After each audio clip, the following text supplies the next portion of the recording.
All right, ladies and gentlemen, we're going to talk about the anti-Semitism crisis. Oh my God! Yes, that's right. We're going to talk about that tonight on the report from Tucker Mountain. Stick around and listen.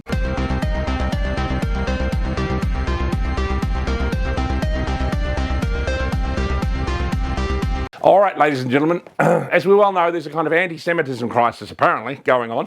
Apparently, it's a bunch of graffiti. That's all it is, really, ladies and gentlemen. Let's get down to brass tacks. But apparently, this is something, I mean, it's nothing to do with, like, say, maybe, all the, hundreds of thousands, not hundreds of thousands, but maybe tens of thousands of people that have been murdered in Gaza, by Israel. That's not news in Australia. No, a bit of graffiti, ladies and gentlemen, that's huge news.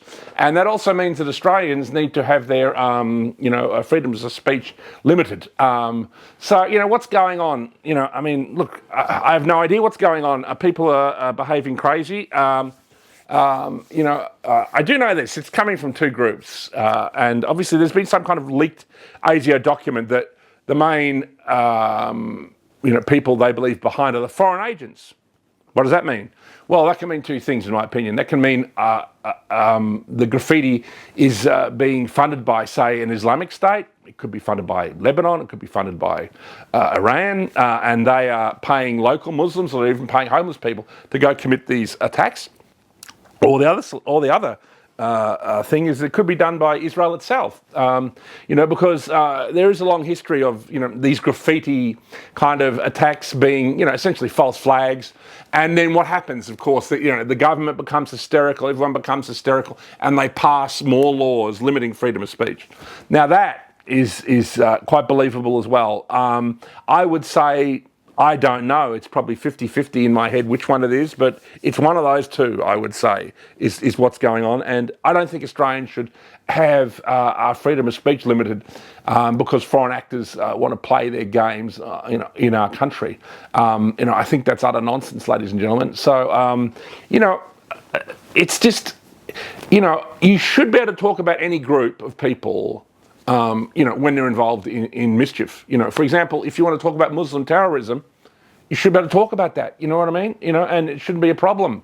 And, and you should be able to talk about if white people, or if, white people have committed crimes in history and stuff. I mean, we're first to admit it, have not always been angels as well, Europeans.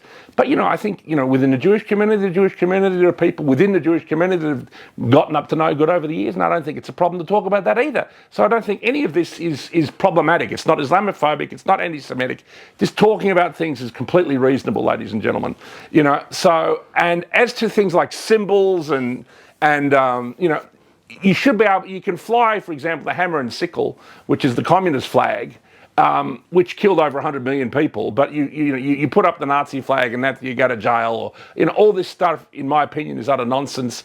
Doing the Roman salute, I mean, they'd arrest Elon Musk if he did a little bit of a salute. Obviously, I'm not going to demonstrate what he did because I'll be joining him.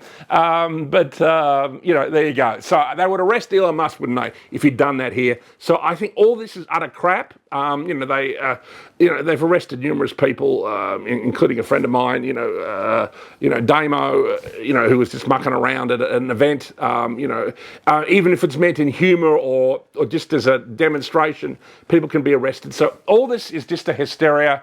And, one thing I do hold out a lot of hope for is that Donald Trump is putting the pressure on, Keir Starmer to bring back freedom of speech to the United Kingdom. And he's, JD Vance is saying that also for Germany and other European countries.